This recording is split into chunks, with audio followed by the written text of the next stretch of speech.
أنا عمري ما كنت بحب أحكي القصة دي، مش علشان طويلة ولا علشان مرعبة، علشان كل مرة بفتكرها بحس إن في حاجة بتصحى جوايا كنت فاكرة إنها ماتت.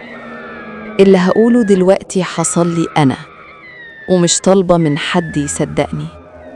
أنا نفسي لحد اللحظة دي مش عارفة أصدق اللي عشته. كل اللي أعرفه إن في ليلة واحدة حياتي اتقسمت نصين، قبل وبعد.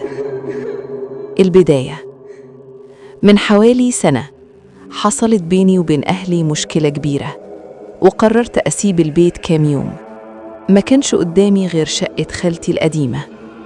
الشقة كانت مقفولة بقالها سنين في عمارة قديمة، منطقة هادية زيادة عن اللزوم. أول ما دخلت لاحظت إن المكان ساقع، برد غريب، مش برد شتاء. فتحت الشبابيك، دخل هوا، بس الإحساس ما راحش. ليلتها كلمت صاحبتي هبة أعذر وطمن نفسي. قلت لها حاسة إن في حد هنا. ضحكت وقالت ده إحساس الوحدة بس. قفلت ودخلت أنام. أول علامة، صحيت الساعة 1:17 الفجر على صوت حاجة وقعت في المطبخ. قمت دخلت، ما لقيتش حاجة. رجعت أنام. صحيت تاني 2:46 على صوت نفس تقيل قريب. كنت سمعاه بس مش شايفاه. النور مرضيش يشتغل من أول مرة، ولما نور الستارة كانت بتتحرك مع إن الشباك مقفول. قفلتها وقعدت على السرير، وهنا سمعت الخبط، مش على الباب، على الحيطة اللي ورا راسي.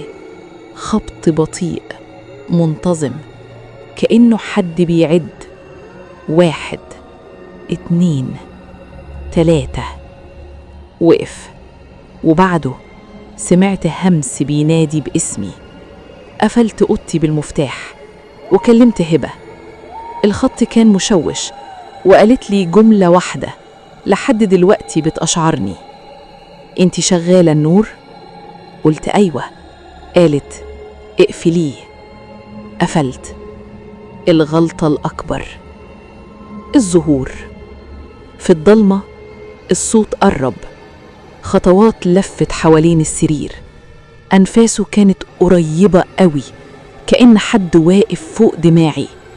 وفجأة المراية اتشرخت من غير ما حد يلمسها، وفي نص الشرخ شفت وش، مش وش باهت، عيونه سودة وفمه مفتوح من غير صوت. سمعته في دماغي: انتي دخلتي مكاننا. جريت على الباب، فتحته، لقيت الصالة اتغيرت. الحيطان أطول، النور أضعف، والباب الخارجي مش في مكانه. في المطبخ آثار طين رايحة للحمام. فتحت الحمام وكان واقف، طويل نحيف، ظهره ليا. لما لف ملامحه ما كانتش بشر. صرخت. آخر حاجة فاكرة إني وقعت. صحيت الصبح في نفس السرير كأن ما حصلش حاجة، بس على إيدي كان في أثر صوابع محفور في جلدي. مشيت من الشقة وسبت المفاتيح ومرجعتش. قعدت شهور فاكرة إن كل حاجة خلصت. النهاية الصادمة.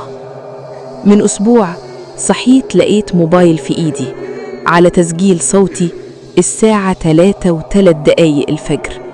ضغطت تشغيل، سمعت نفسي بس بصوت تقيل مكسور: أنا جوه، مش قادرة أطلع. لو انتي سمعاني ما ترجعيش. التسجيل كان 8 دقايق وأنا مش فاكرة سجلته.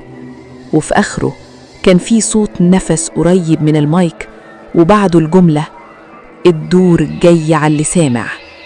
جريت على المراية.